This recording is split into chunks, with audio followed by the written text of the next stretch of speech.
सभी को जय सिया राम। रामचरितमानस, लंका कांड और दोहा संख्या 5।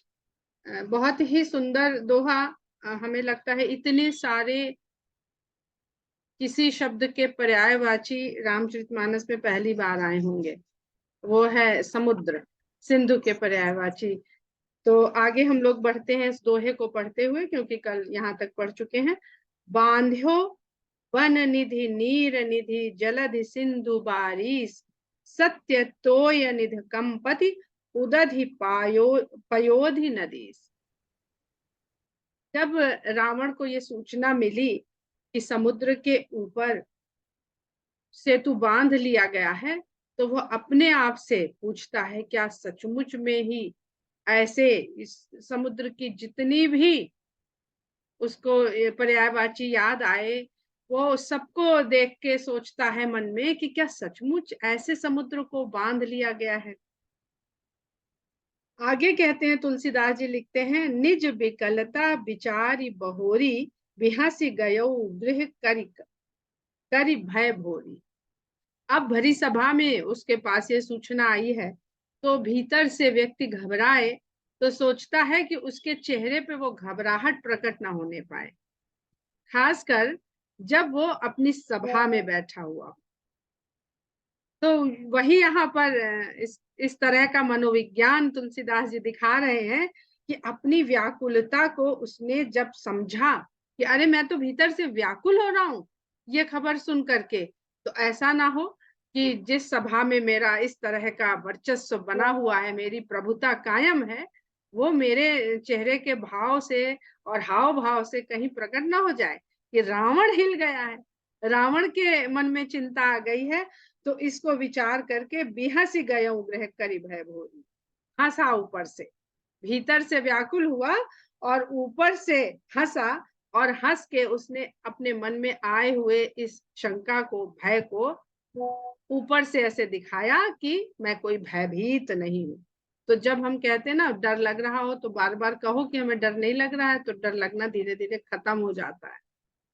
कहते हैं ना, you can do it, you can do it, you can do it. बहुत सारी ट्रेनिंग में इस तरह का प्रयोग किया जाता है कि यू कैन डू इट, तो एक दिन वो काम करने लग जाता है, जो भी प्रतिभागी है, बच्चा है, स्टूडेंट है, जो भी है। तो इस प्रकार वो अपने भय को भुलाता हुआ और ऊपर से हंसकर वो अपने अपने भवन की ओर चला गया। मंदोदरी सुन्यो प्रभु आयो, कौतु कहीं पाथोदी बंधायो। मंदोदरी ने जब सुना कि भगवान राम आ गए हैं और उन्होंने खेल खेल में समुद्र को बांध लिया है, कोई विचार मंत्रणा महीनों नहीं चली कि कहाँ से सामान आएगा, कहाँ से मटेरियल आएगा, कौन सप्लाई करेगा, कौन नक्शा बनाएगा, कौन बनाएगा, कौन उद्घाटन करेगा, कुछ हुआ ही नहीं। कुछ ही दिनों में, शायद 5 दिन में सेतु को बांध लिया था। तो वो 5 दिन का भी कोई ना कोई तात्पर्य होगा, हम देख के मंगलवार को अगर संभव हुआ तो बताएंगे कि कितने दिवस में इस सेतु को बांध लिया गया था। तो कर गही पति भवन नि जानी, बोली परम मनोहर वाणी। और रावण अपने भवन में पहुंच गया था, तो वहां से अपने पति की बाह पकड़ के अपने भवन में ले गई, क्योंकि जो कमजोरी हो वो पत्नी के सामने प्रकट हो जाए, सबके सामने ना प्रकट होने पाए। जो सलाह मशविरा पत्नी पति को दे, तो ऐसी दे कि उसका पति सबके सामने कमजोर ना दिखने पाए, एकांत में ऐसी बात कहनी चाहिए। तो अपने भवन में ले जाती है और बहुत ही सुंदर वाणी में उससे कहती है, चरण नाई सिर अंचल रूपा, सुनहु बचन पिय परिहरि कोपा। अब यहाँ पर एक और प्रसंग को याद रखिए कि जब सुंदरकांड में रावण ने अशोक वाटिका में मंदोदरी के साथ किस प्रकार का संवाद बोला था सीता के सामने, कि मंदोदरी आदि सब रानी, सबको, मंदोदरी के साथ साथ जितनी भी रानियां हैं सबको तुम्हारी दासी नियुक्त कर दूंगा। वो मंदोदरी कैसे बुद्धि विवेक से काम ले रही है, ताकि उसके पति का, उसके परिवार का, उसके राज्य का, उसके देश का, सबका, उसके पुत्रों का, एक पुत्र गंवा चुकी है वो अक्षय कुमार को, तो उन सबका कैसे कल्याण हो, तो अपने पति की कही हुई ऐसी बात को अपने ध्यान में नहीं रखती है, और उसको उसके लिए जो कल्याणकारी है वह बात उससे कर रही है। तो उसके चरणों में शीश को नवाती है और उसके आगे आंचल अपना फैला करके कहती है, सुनहु बचन पिय परि हरि कोपा, कि हे स्वामी, हे प्रियतम, क्रोध को त्याग करके मेरी बात को सुनिए। नाथ बयरु कीजे ताहि सो, बुद्धि बल सकिय जीत जाहि सो। बहुत उचित सलाह है कि वैर उससे ठानना चाहिए जिसको आप बल और बुद्धि से जीत सकते हो। किसी से बहस करिए तो देख लीजिए कि उसके पास कितना, उसका चेक कर लीजिए, पढ़ाई लिखाई क्या है, डिग्री क्या है उसका, कितने वो लेक्चर कहाँ कहाँ दे चुका है। तो बुद्धि से जीत सकते हो तब उससे बैर ठानिए, और बल से जीत सकते हो उससे बैर ठानिए। तुम्हें रघुपति ही अंतर कैसा, खलु खद्योत दिनकर ही जैसा। आप में और राम में कैसा अंतर है, जैसे सूर्य और जुगनू में जिस प्रकार का भेद है। अब ये कहां से आया है, सीता ने कहा, जब कहा था ना, खद्योत के समान तुम हो और कहीं नलिनी कमलिनी उससे विकसित होती है, खिलती है। तो यहाँ पर दो नारियों का आप आपस में देखिए कि जिस नारी की दासी करना चाहता था रावण, उस नारी ने रावण की पत्नी के हृदय में कैसा आत्मविश्वास उसका डिगा दिया है, अपने प्रेम और विश्वास के बल पर, कि जो उसने कह दिया रावण को, वो जिंदगी बिताई है रावण के साथ, पर एक स्त्री को देखा कि वो इसके सामने डिग नहीं रही है, हिल नहीं रही है, मान नहीं रही है, ऐसा इसका अपने पति के ऊपर प्रेम और विश्वास है। तो कैसा होगा वह पुरुष, और जीवन भर साथ निभाया है जिसके साथ, उसके बल के प्रति उसका विश्वास है डगमगा जाता है।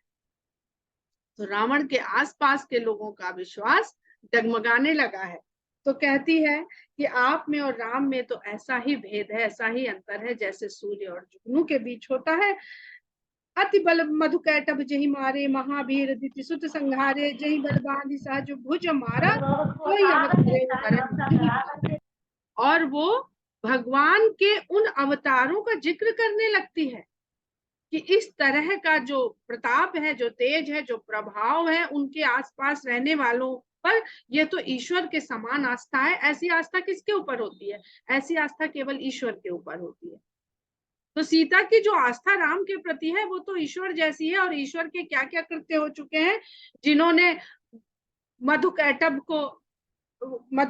का वध किया है, और फिर दिति के महावीर पुत्रों हिरण्याक्ष और हिरण्याकश्यप का वध किया है, जिन्होंने बलि को बांध लिया है वामन अवतार में, और परशुराम के अवतार में जिन्होंने सहस बाहु को मारा है, वही तो अब अवतरित हुए हैं पृथ्वी के भार को हरने के लिए। और पृथ्वी का भार क्या है, पृथ्वी का भार केवल और केवल पाप कर्म होते हैं। पृथ्वी को ये गिरि पर्वत समुद्र वन मनुष्य विभिन्न प्रकार के जीव जंतु, ये कोई उसके ऊपर भार नहीं है। पृथ्वी के ऊपर भार है तो केवल पाप, और पाप केवल एक है कि आप प्रकृति के साथ शत्रुता रूपी जीवन निर्वहन करें, वही पाप। सबसे बड़ा पाप वही है कि भगवान की बनाई हुई धरती, भगवान की प्रिया जो लक्ष्मी है, जो सीता है, उन्होंने जिस रूप में प्रकट किया है अपने आप को, हम उसका मान सम्मान नहीं करें, इससे बढ़कर कोई पाप। तासु विरोध न कीजिए नाथा, काल कर्म जिव जाके हाँ था। उनका, हे नाथ, हे स्वामी, उनका विरोध मत करिए जिनके हाथ में काल और कर्म दोनों हैं। हम लोगों ने कल ही रामचंद्र जी के हाथ में धनुष क्या है और बाण क्या है ये पढ़ा है। काल रूपी धनुष के किस किस रूप के प्रचंड बाण है। राम ही सौंपी जान की नाई, कमल पदमाथ सुत कहु राज समर्पि, बन जाय भजिय रघुनाथ। अब यहाँ पर मंदोदरी जो है, जो सामाजिक नियम बना हुआ है मनुष्यों के लिए, सामाजिकता की बात कर रही है, जो शास्त्रों में वर्णित है, उसका हवाला देती है और कहती है कि रामचंद्र जी को, जानकी जी को रामचंद्र जी को सौंप दीजिए और उनके चरण कमलों पे मस्तक नवा लीजिए, और राज्य को अपने पुत्र को सौंप करके अब राम का भजन करिए। हाँ, वो कान में मशीन लगा के सुन रही है ना वो। ये जो सलाह है मंदोदरी की, ये केवल रावण के लिए नहीं, ये वृद्धावस्था में पहुंचे हुए हर व्यक्ति के लिए है, और वो स्त्री हो चाहे पुरुष। अगर इस मंदोदरी की सलाह को नहीं मान रहा है तो उसका हश्र क्या होने वाला है। और हम बिल्कुल ऐसे ही व्यवहार करते हैं जैसे रावण का व्यवहार है। कह रही है कि राम ही सौंपी जानकी नाई कमल पद्माथ। जानकी को अगर हम प्रकृति मान लें, वो ईश्वर की है, उसको ईश्वर को सौंप दीजिए। अब आपकी जिम्मेदारी पूर्ण हुई राजकाज संभालने की, इस संसार को संभालने की और चलाने की। ये आपकी अकेले की जिम्मेदारी नहीं है। ये संसार हम लोग अपने को सामने रख के देखें तो हमसे पहले भी चल रहा है और हमारे बाद भी चलेगा। ऐसा कोई है कि जिसके जाने से ये संसार, ये प्रकृति, ये धरती का चक्र रुक गया हो? तो फिर हम किस भ्रम में बैठे रहते हैं कि नहीं, हम नहीं देखेंगे तो आज तो फ्रिज में खाना सड़ ही जाएगा, हम नहीं जाएंगे तो आज किचन में ये बर्बादी हो ही जाएगी। हमें भी इस चीज को धीरे धीरे सीखना चाहिए। सुत कहूराज समर्पि बन जाय भजिय रघुनाथ। नाथ दीन दयाल रघुराई बाघो सन्मुख गए न खाई। चाहिए करन सो सब कर बीते तुम सुर असुर चराचर जीते। कहती है कि राम तो दीनों के दयाल, दीनों पे दया करने वाले हैं। उनको तो सब लोग दीन दयाल कहते हैं। जितने भी उदाहरण हम उनके किस्से सुन रहे हैं, जब से वन में आए हैं, जिसने भी हमको ये सूचना लाके दी है, तो यही पाया गया है कि जितने भी दीन हैं वो उनके सबके पालक राम हैं। उनकी दया, उनके ऊपर दया करने वाले हैं। सामने अर्थात शरणागत हो जाने से तो बाघ भी नहीं खाता है, फिर ये तो दया करने वाले राम हैं। ये क्यों करके आपको मार देंगे? ये क्यों नहीं आप पर दया करेंगे? और जो कुछ आप करना चाहते थे सब तो कर चुके। देवताओं को जीत लिया, असुरों को जीत लिया, सारे चराचर जगत को जीत लिया, इंद्र को जीत लिया, स्वर्ग को जीत लिया, किन्नर गंधर्व नाग सबके तो भूमि आपने जीत के अपने अधीन कर ली है। संत कहाई असनीति दसानन चौथे पन जाए। संत ऐसा करते हैं।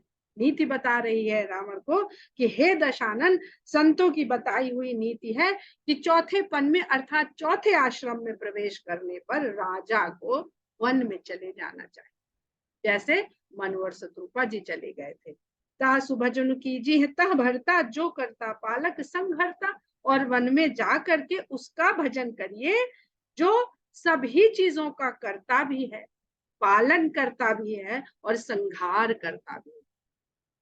आपके चलाए ये संसार नहीं चल रहा है, उनका भजन करिए। तो हम लोग वन में नहीं जा सकते हैं तो घर में कम से कम इस तरह का आचरण अपना लें।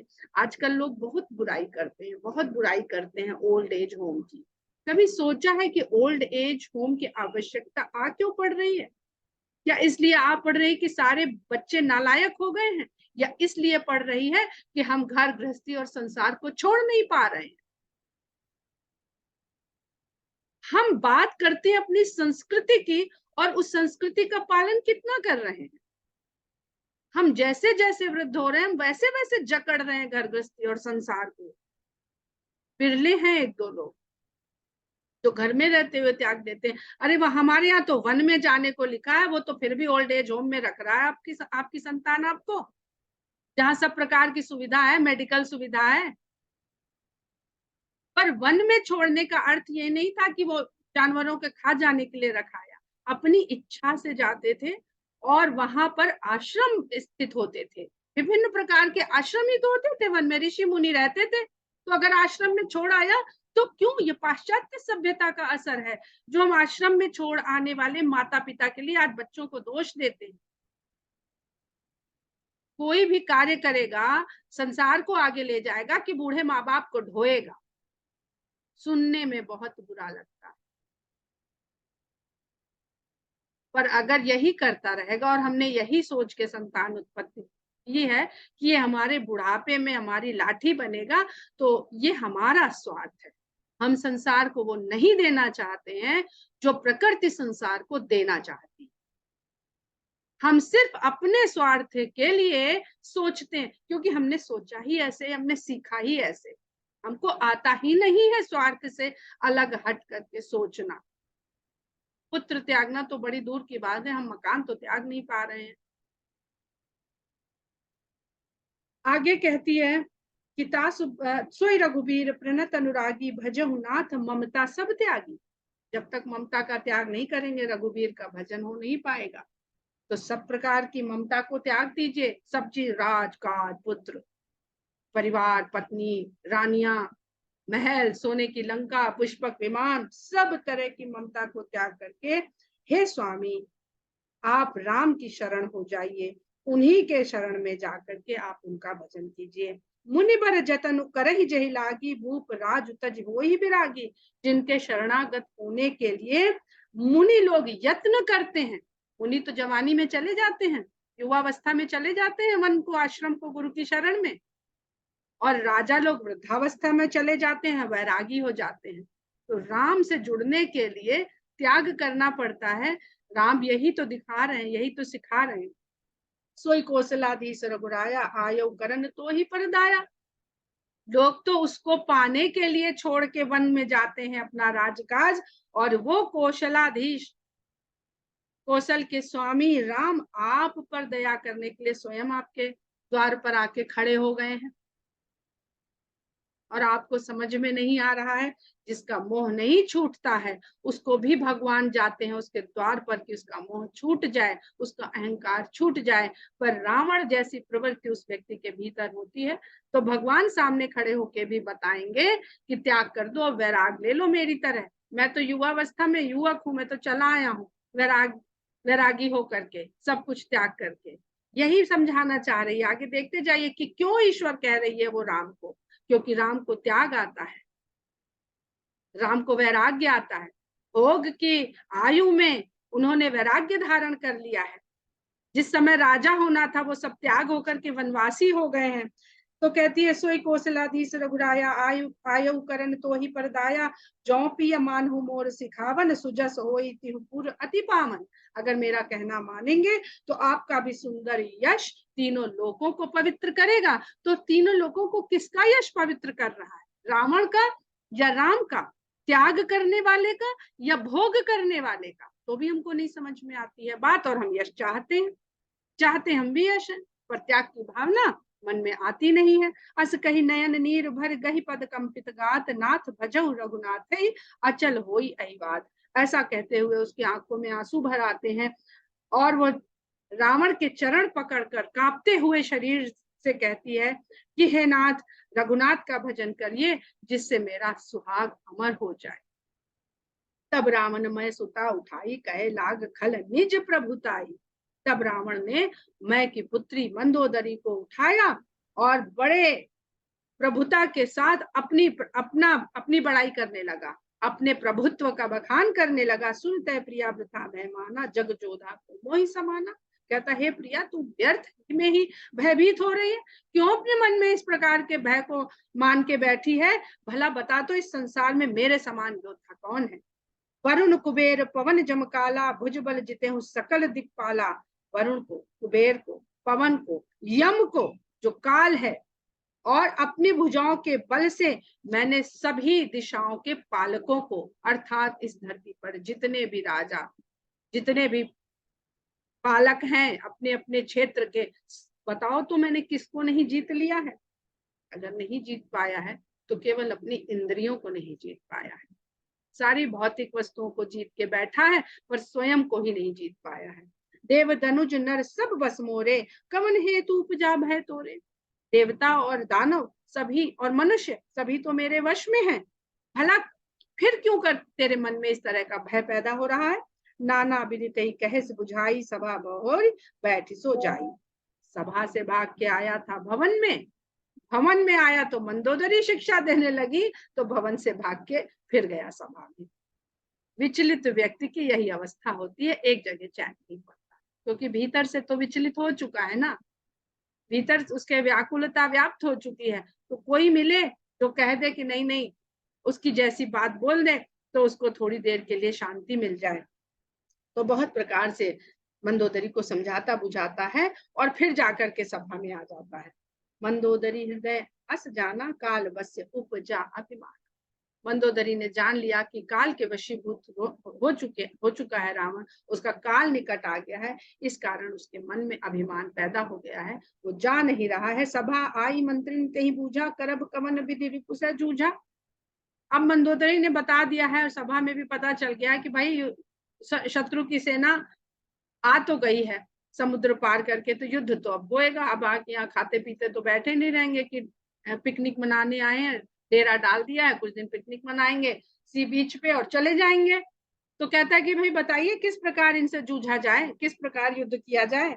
तो कहा ही सचिव सुन निशिचर अनाहा, बार बार प्रभु पूछो कहा। तो उसके मंत्री आदि कहते हैं, हे राक्षसों के स्वामी, आप बार बार क्यों पूछ रहे हैं? सुंदरकांड में भी पूछ चुके, तब भी हम लोगों ने बता दिया, अभी अभी गए हैं और फिर लौट के आके फिर वही बात कह रहे हैं। तो कहु कवन भय करिए विचारा, नर कपि भालू आहार हमारा। बताइए हम किस लिए विचार करें इन लोगों के यहाँ पे पहुंच जाने से, क्योंकि मनुष्य, भालू, वानर ये सब तो हमारा आहार है। घर बैठे हमको सप्लाई हो गया है, इतनी बड़ी भोजन की सामग्री पूरी रसद आ चुकी है, तो हम खाए पिएंगे कि हम इनसे कैसे लड़ा जाए इस पर विचार करेंगे। सबके वचन श्रवण सुने, कह प्रहस्त कर जोर कर जोरी, नीत विरोध न करिय प्रभु, मंत्री न मति अति थोर। सबकी इस प्रकार की बातें सुन करके रावण के पुत्र प्रहस्त हाथ जोड़ करके उससे कहता है कि नीत विरोध न करिय प्रभु, शत्रु आपके सीमा में आ चुका है तो नीति के विरुद्ध नहीं कुछ कहना चाहिए, परंतु आपके मंत्रियों में लगता है बुद्धि थोड़ी कम। कहते हैं ना, शत्रु को कभी कम नहीं आंकना चाहिए। एक छोटा सा मच्छर काट जाता है तो 5 हाथ के मनुष्य की मृत्यु हो जाती। बिना आंख से दिखने वाला वायरस अटैक कर देता है तो हजारों हजारों लोग खत्म हो जाते हैं। कहा ही सचिव सठ ठकुर सुहाती, नाथ नपुर आवे ही भाती। आपके जो मंत्री हैं वो तो ठकुर सुहाती कह रहे हैं, आपके मुंह पे जो आपको अच्छा लगता है, जो आप सुनना चाहते हैं वही बात कह रहे हैं। तो ऐसा बातचीत विचार विमर्श करने से पूरा नहीं पड़ेगा। बारिधि नाग एक कभी आवा, तासु चरित मन मोह सब गावा। अभी तो एक वानर आ गया था समुद्र नांग करके, तो आपके मुंह पे नहीं बोले पर मन ही मन में सबने उसकी बड़ाई करी थी। कहे कैसे, जिसने कहा उसको आपने लात मार के भगा दिया। तो बारिक धिनाग एक कपियावा, तासु चरित मन मोह सब गावा, क्षुधा न रही तुम्हारी सब तब काहू, डारत नगर उकस न धरी खाऊ। तब तुम्हारी भूख कहाँ चली गई थी? जो तुम कह रहे हो सब तो हमारे आहार हैं, तब भूख कहाँ चली गई थी? क्यों नहीं खा लिया उस वानर को? और जब वो लपट झपट करके पूरा नगर जला रहा था तो क्यों नहीं पकड़ के उसको खा गए थे? अगर सब आहार ही हैं तुम्हारे। सुनत नीक आगे दुख पावा, सचिवन असमत प्रभु ही सुनावा। या बहुत सुंदर चौपाइयां यहाँ पे प्रहस्त के द्वारा। तो कहता है, प्रहस्त कहता है कि मंत्रियों का तो जो आपके प्रति मत प्रकट कर रहे हैं, आपके साथ जो आपको सुना रहे हैं, हे प्रभु ये सुनने में ही अच्छा है, आगे ये दुख देने वाला है आपको। जही बारिश बंधायूं हेला, उतरे सेन समेत सुबेला। जिसने समुद्र को खेल खेल में बांध लिया है और अपनी सेना के समेत सुबेल पर्वत पर उतर आया है। सो भनु मनुज खाब हम भाई, वचन कहाई सब गाल फुलाई। ऐसे मनुष्य को हम लोग खाने की बात कर रहे हैं, ये सिर्फ अपनी हाँकना है। गाल फुलाना मतलब अपनी हाँक रहे हैं सब। तात बचन मम सुन अति आदर, जनि मन गुनहु मोहि करि कादर। हे तात, मेरा वचन सुनिए, बहुत ध्यान से सुनिए, और मुझे अपने मन में कायर मत आंकने लगिएगा, क्योंकि जो भी आपको सही सलाह देता है आपकी नजरों में वो कायर डरपोक हो जाता है। विभीषण का उदाहरण है यहाँ पर। प्रिय बानी जे सुनहि जे कहि, ऐसे नर निकाय जग अहाई। बहुत सुंदर ये दोनों चौपाइयां हैं। प्रिय बानी जे सुनहि जे कहि, ऐसे नर निकाय जग अहाई। बचन परम हित सुनत कठोरे, सुनहि जे कहि ते नर प्रभु तोरे थोरे। कहता है कि जो सुनने में बात अच्छी लगे, प्रिय लगे, ऐसे लोगों से तो दुनिया पटी पड़ी है। जो आपके मुंह पे ऐसी बात कहेंगे जो आपको बड़ी अच्छी लगेगी। प्रिय बानी जे सुन ही जे कहा ही, जो सुनेंगे और कहेंगे, कहने वाले और सुनने वाले, ऐसे नर निकाय जगह ही। पर ऐसे वचन जो सुनने में कठोर हो पर परम कल्याणकारी हो, सुन ही जे कहा ही ते नर प्रभु थोड़े, ऐसे कहने वाले भी कम है और सुनने वाले भी कम है, अर्थात मानने वाले भी कम है। वो कम में से जिसने जिसने कही आपके आगे, तो सुनने वाला नहीं, कहने वाला तो फिर भी मिल जाएगा कहीं हजारों लाखों में एक, पर सुनने वाला तो हजारों लाखों में भी शायद नहीं मिलेगा।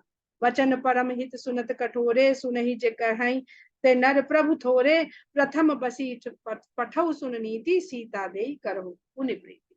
तो पहले तो आप अपना दूत उनके पास भेजिए और उसके बाद सीता जी को दे करके उनसे संधि कर लीजिए, प्रीति का संबंध स्थापित कर लीजिए। देखिए जो जो प्रहस्त कर रहा वो राम करेंगे। नारी पाई फिर जाहि जो, तो न बढ़ाई हरारी, नाही त सन्मुख समर मही, तात करिय हठ मार। यदि अपनी स्त्री को पा करके वो लौट जाते हैं तो रार बढ़ाने का कोई सवाल ही नहीं। किंतु नाही त सन्मुख समर, और नारी पाके भी अगर वो युद्ध लड़ने को सामने आते हैं तो जी भर के मार काट की जाएगी, जी भर के फिर युद्ध लड़ा जाएगा। यह मत जो मानो प्रभु मोरा, उभय प्रकार सुजस जग तोरा। अगर आप मेरा यह मत मानेंगे तो दोनों ही प्रकार से आपको यश की प्राप्ति होगी। पहले किस प्रकार से कि आपने अपनी इतनी बड़ी सेना को, इतनी बड़ी जाति बिरादरी की रक्षा करने के लिए अपनी जिद को छोड़ दिया और सीता को वापस कर दिया, संधि कर ली। और यदि युद्ध लड़े तो मारे गए तो भी यश मिलेगा और जीत गए तब तो यश ही यश है। तो हर प्रकार से तो आपको इसमें यश प्राप्ति हो रही है। सुत सन कह दस कंठ रिसाई, असमति सट कही तो ही सिखाई। पुत्र की इस प्रकार की बात को सुनकर रावण गुस्से में आ गया और कहता है, रे दुष्ट, तुमको ये बुद्धि किसने दी है? इस प्रकार का सोच विचार कहाँ से आया है तुम्हारे मन में? अब अही ते उर संशय होई, बेन मूल सुत भयो भमोई। अभी युद्ध शुरू नहीं हुआ, अभी खाली सेना उतरी है उनकी, और अभी से तुम्हारे मन में मेरे हार जाने की, मेरे पराजय की शंका उपज गई है। कहते ना, अरे भैया अच्छा अच्छा बोलो, अच्छा अच्छा सोचो।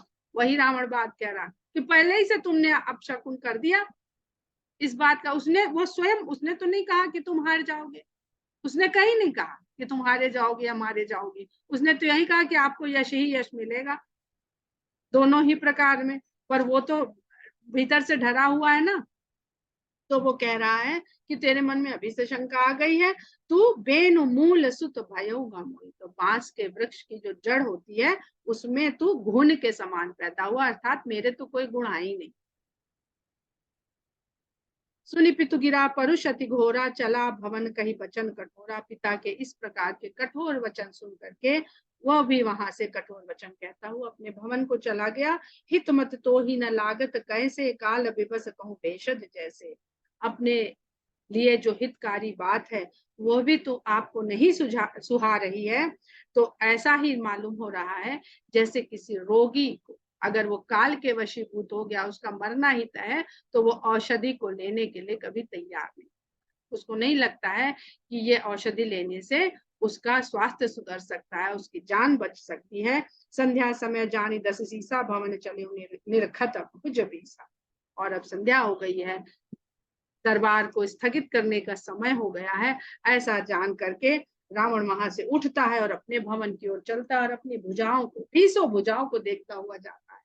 अब कोई उसको, मंदोदरी ने भी उसका नहीं उसके कॉन्फिडेंस को बढ़ाया, पुत्र भी ये कह के चला गया, तो अपने ही मन से अपने अहंकार को पुष्ट करने का प्रयास करता हुआ कि नहीं, इन्हीं भुजाओं से तो मैंने ये कर दिया, इन्हीं भुजाओं से तो मैंने वो कर दिया, भला इसमें कौन सी डरने की बात है। लंका शिखर ऊपर आगारा, अति विचित्रता हो अकारा। लंका के एक शिखर पर बहुत सुंदर महल बना हुआ था, जहां पर रावण के मनोरंजन के लिए विभिन्न प्रकार के अखाड़े सजते थे। बैठ जाहि ते मंदिर रावण, लागे किन्नर गुण। वहां पर एक भवन में जाकर के रावण बैठ गया और किन्नर लोग उसके गुणों का गान करने लगे। बाजही ताल पखाउज बीना, नृत्य करही अप्सरा प्रवीण।